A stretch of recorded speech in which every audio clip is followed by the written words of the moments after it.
আসসালামু আলাইকুম সুপ্রিয় শিক্ষার্থীরা, আজকে আমি তোমাদেরকে উচ্চতর গণিত ৮.২ এর যে দুইটি অঙ্ক বোর্ডে লিখেছি এই দুইটি অঙ্কের সমাধান করব আজকে। তো চলো এই দুইটি অঙ্ক সমাধান করার আগে এখানে এই দুইটি অঙ্ক সমাধান করতে যে বেসিক কিছু ইনফরমেশন লাগবে সেই ইনফরমেশনগুলো আগে দেওয়ার চেষ্টা করি। তো ইনফরমেশনগুলো হলো এই ইনফরমেশন অর্থাৎ কোয়াড্রেন্ট সম্পর্কে একটু ধারণা থাকতে হবে। এখন কোয়াড্রেন্ট মানে চতুর্ভাগ অর্থাৎ ৮.৩ অধ্যায়ের যে অঙ্ক করতে হলে অবশ্যই তোমাদের কোয়াড্রেন্ট অথবা চতুর্ভাগ সম্পর্কে জানতেই হবে। তা আমি এখানে প্রাইমারি আলোচনাটা করে দিচ্ছি যে চতুর্ভাগ সম্পর্কে, যেহেতু এখানে চতুর্ভাগ সম্পর্কে তোমাকে জানতে হবে। এই অঙ্কটি করতে হলে এই দুইটা অঙ্ক করতে হলে চতুর্ভাগ সম্পর্কে প্রাইমারি ধারণা লাগবে তোমাকে। তাহলে চতুর্ভাগ দেখো, আমি প্রথমে চতুর্ভাগ সম্পর্কে আলোচনা করি। যে দেখো চতুর্ভাগ চারটে ভাগ করলাম, ওকে। তাহলে দেখো এটা হলো প্রথম চতুর্ভাগ, এটা কি প্রথম চতুর্ভাগ, এটা হলো দ্বিতীয় চতুর্ভাগ, এটা হলো তৃতীয় চতুর্ভাগ, এটা হলো চতুর্থ চতুর্ভাগ,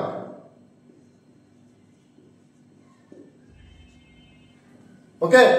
তাহলে প্রথম চতুর্ভাগ, দ্বিতীয় চতুর্ভাগ, তৃতীয় চতুর্ভাগ, চতুর্থ চতুর্ভাগ, okay. First quadrant, second quadrant, third quadrant, fourth quadrant. এখন আসো, এই যে প্রথম চতুর্ভাগে হবে অল পজিটিভ, ওকে। অর্থাৎ অল পজিটিভ দিয়ে বোঝাচ্ছি যে এই যে এই চতুর্ভাগে হলে sine cos sec cosec tan cot সবগুলোই কি হবে পজিটিভ। প্রথম চতুর্ভাগে সবগুলোই পজিটিভ অর্থাৎ ধনাত্মক মান হবে। এরপরে আসো দ্বিতীয় চতুর্ভাগে সাইন আর হলো cosec, sign cosec positive, sign cosec কি হবে পজিটিভ, আর বাকি সব নেগেটিভ অর্থাৎ ঋণাত্মক। তাহলে সাইন কোসেক ছাড়া tan minus cot minus sec minus তারপরে কস মাইনাস, ওকে। এরপর আসো তৃতীয় চতুর্ভাগে tan cot positive plus tan cot ছাড়া বাকি সবগুলো তৃতীয় চতুর্ভাগে মাইনাস হবে, ওকে। আর চতুর্থ চতুর্ভাগে হবে কি কস সেক পজিটিভ আর বাকি সব নেগেটিভ, ওকে। তাহলে আমরা জেনে গেলাম এটার মধ্যে সবগুলো প্লাসের, আর এটা হলো সাইন কস ছাড়া বাকি সব ঋণাত্মক, আর এই দুইটা হলে প্লাস টেন কট পজিটিভ আর এটাতে কস সেক পজিটিভ আর বাকি সব ঋণাত্মক। অর্থাৎ এই চতুর্ভাগে টেনের মান কি হবে মাইনাস, কটের মান কি হবে মাইনাস, সাইনের মান কি হবে মাইনাস, কোসেকের মান কি হবে মাইনাস, এই চতুর্ভাগে চতুর্থ চতুর্ভাগে, ওকে। এখন আসো এটা যে প্রথম চতুর্ভাগ না দ্বিতীয় চতুর্ভাগ এটা আমরা বুঝবো কিভাবে। যদি 0 ডিগ্রি থেকে 90 ডিগ্রি পর্যন্ত হয়, 0 ডিগ্রি থেকে কত ডিগ্রি 90 ডিগ্রি, এর মান কত 0 ডিগ্রি থেকে 90 ডিগ্রি কি হবে প্রথম চতুর্ভাগ, 0 ডিগ্রি থেকে 90 ডিগ্রি কি চতুর্ভাগ প্রথম চতুর্ভাগ। এরপর আসো 90 ডিগ্রি থেকে 180 ডিগ্রি হলে কি এর মধ্যে থাকলে এটা কি দ্বিতীয় চতুর্ভাগ। এরপর আসো 90 থেকে 180 থেকে 270 ডিগ্রি হলে কি এটা কি হবে তৃতীয় চতুর্ভাগ। এরপর আসো 270 থেকে 360 হলে কোন চতুর্ভাগ হবে চতুর্থ চতুর্ভাগ, ওকে। তাহলে আবার বলি 0 ডিগ্রি থেকে 90 ডিগ্রি হলে প্রথম চতুর্ভাগ। এরপর আসো 90 ডিগ্রি থেকে 180 ডিগ্রি হলে দ্বিতীয় চতুর্ভাগ, 180 থেকে 270 ডিগ্রি হলে তৃতীয় চতুর্ভাগ, আর 270 থেকে 360 ডিগ্রি হলে চতুর্থ চতুর্ভাগ, ওকে। এই বিষয়টা আমরা জানতে পারলাম এবং এই বিষয়টা জানতে হবে এই দুইটা অঙ্ক সমাধান করতে হলে, ওকে। এই দুইটি অঙ্ক সমাধান করতে হলে উচ্চতর গণিত ৮.২ এ এই দুইটি অঙ্ক সমাধান করতে হলে অবশ্যই এই চতুর্ভাগ সম্পর্কে তোমার ধারণা থাকতে হবে। এবং 8.3 উচ্চতর গণিত 8.3 অঙ্কগুলো করতে হলে অবশ্যই এই চতুর্ভাগ সম্পর্কে তোমার ধারণা থাকতেই হবে। যদি না থাকে তাহলে 8.3 অঙ্ক তুমি তোমার পক্ষে করা সম্ভব হবে না। ওকে, তাহলে আমরা চতুর্ভাগ সম্পর্কে একটু ধারণা নিলাম। এখন আসো আমরা অঙ্কেতে যাই। তাহলে প্রথম অঙ্কটি দেখো, এর প্রথম অঙ্কটি কি দেওয়া আছে যে cos θ -4/5 এবং পাই মানে 180 ডিগ্রি, পাই মানে কত 180 ডিগ্রি থেকে বড়। এবং দেখো এই 3π/2 কত হয় দেখো তো 90 3 9 27 270 ডিগ্রি। কত ডিগ্রি? তাহলে 180, তাহলে 90 আর 3 9 27 270 ডিগ্রি। তাহলে 180 ডিগ্রি থেকে বড়, তাহলে 180 ডিগ্রি থেকে বড়, 180 ডিগ্রি থেকে বড় 270। এটা কোন চতুর্ভাগে আছে বলো তো? তৃতীয় চতুর্ভাগে। একটু আগে শিখাইছিলাম না 180 ডিগ্রি থেকে 270 ডিগ্রি কোন চতুর্ভাগে আছে? তৃতীয় চতুর্ভাগে। এই যে এটা তৃতীয় চতুর্ভাগে আছে এই শর্ত অনুসারে। ওকে, এরপর আসো বলে tan θ এবং sin θ এর মান নির্ণয় করো। চলো আমরা করি।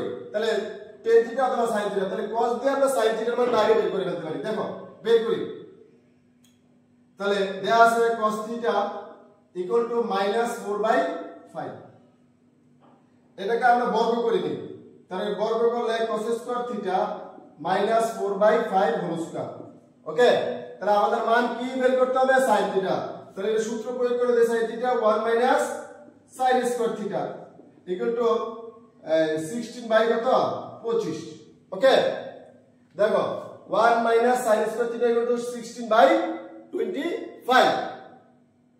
ওকে, এখন আসো এই যে দেখো, তাহলে 1 টা ওই সাইডে নিয়ে যাই, sin স্কয়ার θ কত হবে 1625 - 1। তাহলে লিখতে পারি sin স্কয়ার θ লসাগু নিলে কত হবে 25, 16 কত 25। ওকে,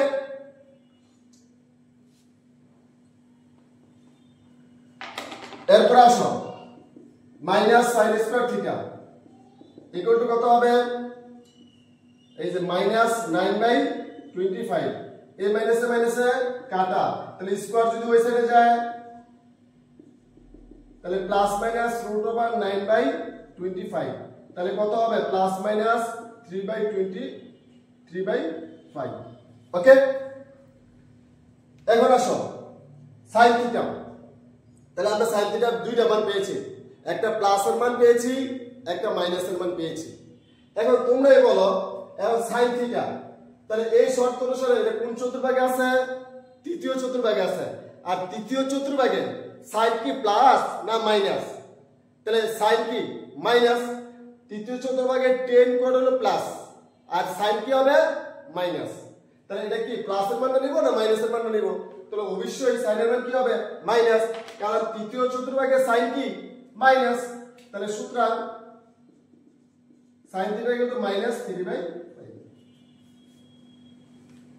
ঠিক আছে, বুঝতে পারছো সবাই যে কেন মাইনাস নিয়েছি? কারণ তৃতীয় চতুর্ভাগে sin θ এর মান কি মাইনাস।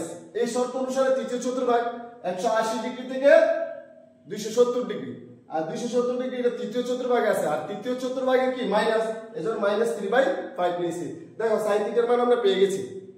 ওকে, এরপর আসো tan θ এর মান বের করব এখন আমরা। তাহলে tan θ এর সূত্র কি? Minus sin θ by cos θ। তাহলে sin θ এর মান কত? এই যে -3/5 -4/5।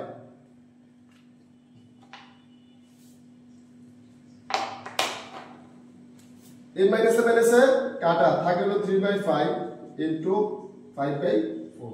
এই 4 এর উপরে কাটা 3/4 आंसर। এলো 2 নাম্বার অঙ্কের সমাধান। এখন চলো আমরা 3 নাম্বার অঙ্কটি সমাধান করি।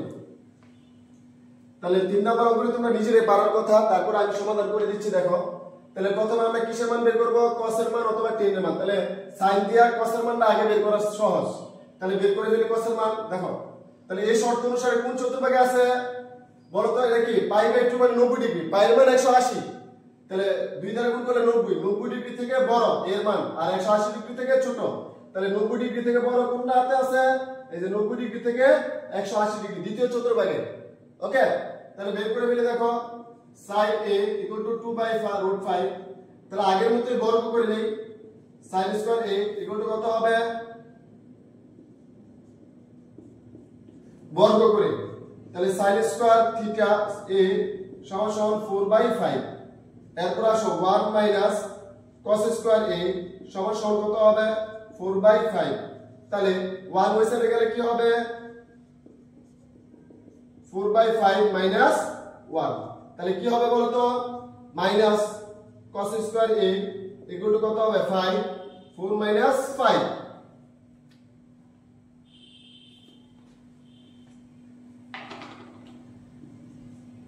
তাহলে মাইনাস cos স্কয়ার a = কত হবে? মাইনাস 5, a মাইনাসে মাইনাসে কাটা, তাহলে cos a = কত হবে?